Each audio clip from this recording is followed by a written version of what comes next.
You are knowing what you're wanting. You are appreciating the contrast of your time and place. It is always fun to ask that question at the beginning of a gathering because it gives us an opportunity to evaluate the alignment with your words and vibration. Because very often, when there is not much contrast, we hear a resounding yes from you. Oh, yes, contrast is a good thing. But when there is greater contrast, it is harder for you to agree wholeheartedly to the wondrous nature of it. Because it seems, and it is logical, isn't it, that when you are looking at things that make you feel good, you do feel good. And when you are looking at things that are, by your opinion, inappropriate, which causes a feeling of negative emotion to rise within you, it is logical then that you would begin to say, we need to get rid of those things that make us feel bad. And when we get rid of those things that make us feel bad, then we will be able to feel good. And while we certainly understand that logic, there are a number of things about that approach that we've noticed. First, it is illogical because you could not rid yourself of all things unwanted. It would be a very long wait to feel good. Because there are so many others who are believing differently, even desiring differently, preferring differently. And so then you argue, as you find yourselves doing, even on a world scope, about whose idea of what is good gets to be the one that everyone agrees with. And so, after a lot of experience as human beings here in this time-space reality, we think that it might be a good idea for you to give up on that one. Give up on the idea of getting everyone to agree with you about what is appropriate, and begin to understand that the nature of this universe is not one of exclusion anyway. This is a universe that's based upon attraction. And when you discover that personally, then you are relieved of the burden of trying to control the way others behave in order for you to feel good. You get to skip over all of that, and you just get to feel good. Because you discover that feeling good is about aligning yourself with your desire.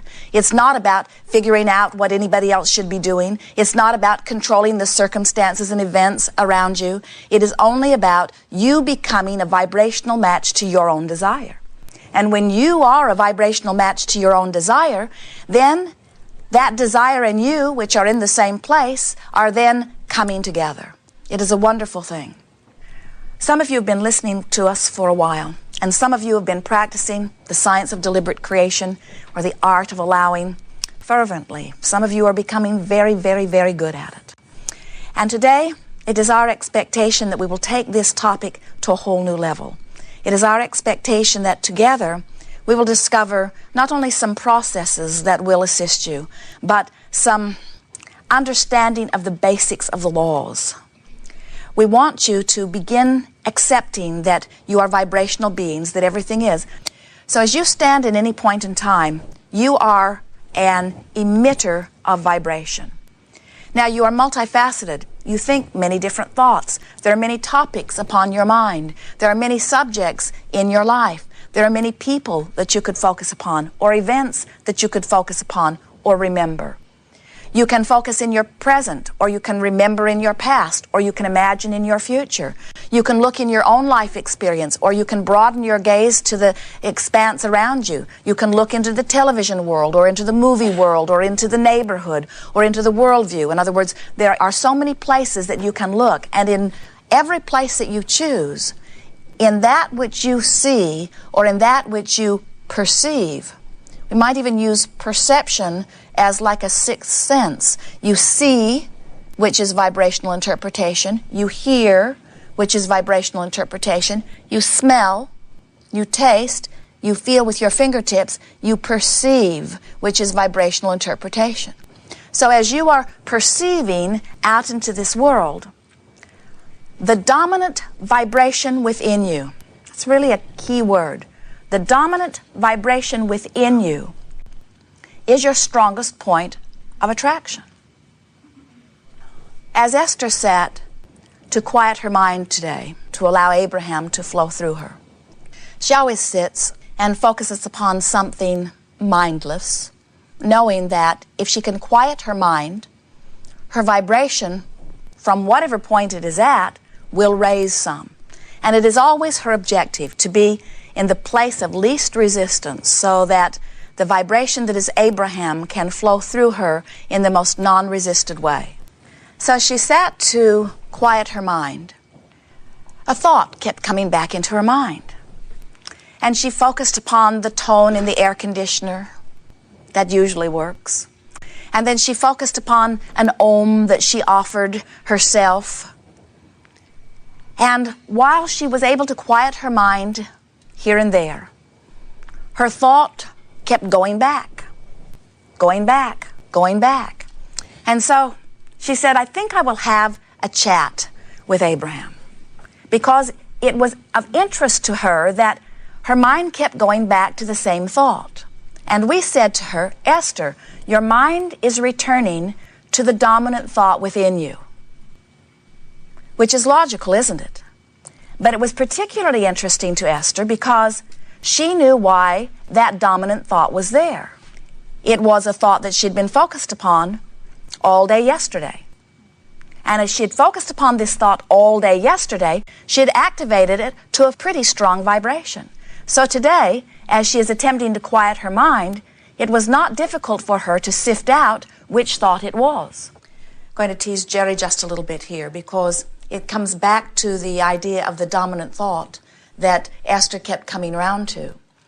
As they were traveling yesterday, coming from Southern California here, they stopped for a fuel stop, and at the fuel stop, Jerry checked the oil in the monster bus. And it needed a little, or so he thought, and so he added a little oil. It doesn't please him very much because they have not put the oil fill in this monster bus in an easy-to-reach place. And Jerry is the person that has become famous in that he can garden in white clothes and never get dirty, and here he is trying to keep from getting oil all over everything. And so he goes through quite a few contortions in order to make that the perfect oil-filling experience. And completes it, and then they drive. And then further down the road, they stop, and when they walk around the rig, as they often do, Jerry notices that there is oil all over the tow car, and all over the hitch, and all over the back of the motorhome. You know, that oil that he was wanting so much not to get anywhere was everywhere. And then he realized that he had not replaced the oil fill cap.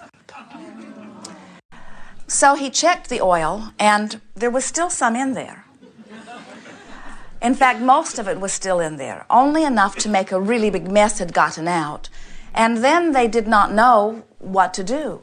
They wanted to come here to see you, but it doesn't seem right to drive with an oil spray happening behind you. And so they called to see if they could locate one, and the closest oil fill cap was 247 miles from where they were. The mechanic said that there is not pressure in this contraption, but it is an oil fill cap that screws in, so there is no lip whatsoever on the top of it. And so now Jerry and Esther are looking all around in the motorhome to try to find something creative that they can plug this hole with. Esther loves this. But they're not sure how hot it gets, will it melt, and they're not sure exactly what they're doing about it. And so Esther brings this, and then this, and then this, and then this, and they try this, and they try this, and nothing is working. And so Esther is looking through a drawer, and she finds a brass coupling for a hose connection, very heavy piece of brass, and she is thinking, this looks to be just about the right size.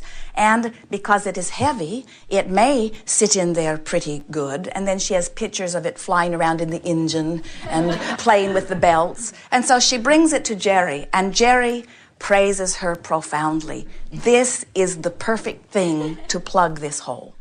And so he said, let me try it. So he takes the hose coupling and holds it in the hole, and Esther was right, and so was Jerry. It fits perfectly. It just needs a little cork in one part to keep the oil from spewing out through there, and maybe a little duct tape around the edge to make it fit just exactly right, and maybe some wires to hold it so that if it does fall out, it won't get into the engine. And they're all very excited. Esther said, it seems to me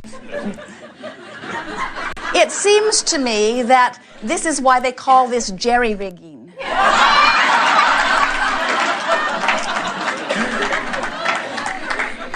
Then Jerry, holding it over the oil field hole one last time, lifts it up, and the coupling disengages, and the smaller part falls in the oil.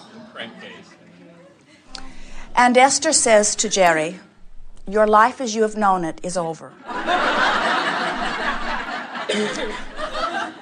Because now they have a piece of brass in the crankcase. And Esther envisions tow trucks towing them to see you. And then Esther goes inside and says, I'll bring a mirror and a hanger, and maybe we can see it. So she brings a mirror out, and they position it, and wouldn't you know, they can see it. Just out of finger-reaching range.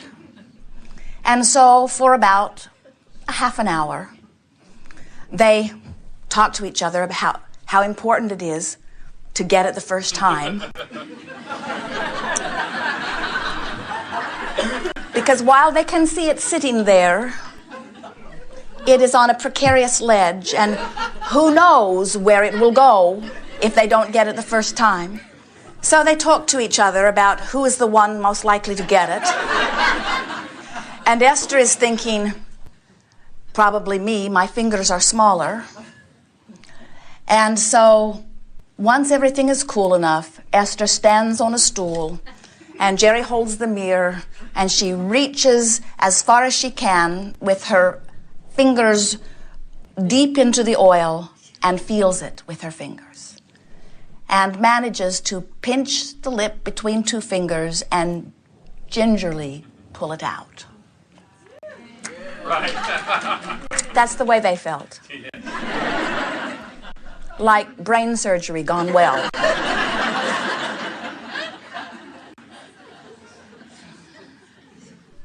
And so this morning, as Esther was meditating, that's what was on her mind. In other words, she kept coming back to different parts of the story.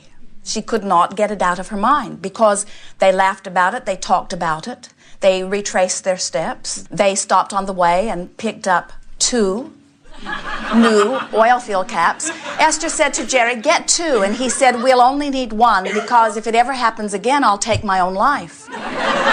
And Esther said, but if you take your own life, I'll still need the cap.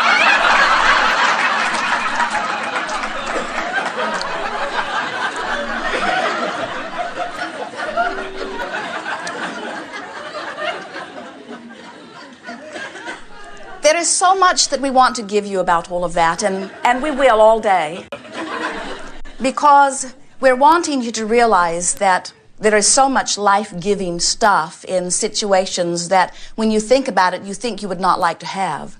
We have to say to you that it was one of the better days they've had in terms of ingenuity, in terms of ideas coming forth, in terms of working together, in terms of successful outcomes, in terms of adventure, which is sort of the reason that you came forth into these physical experiences. You did not come forth saying, well, let's go forth and have everything always be exactly the same so that we know exactly how every day will unfold, so nothing new will ever be called forth from us. You did not say, we'll come forth into these physical experience and there will be no contrast, therefore there will be no new ideas, therefore there will be no new innovation. When Esther got into the bathtub this morning, the plug came out in her hand and she said, that would have worked perfectly. That's exactly what I needed. If only I'd had that, it would have been so much faster.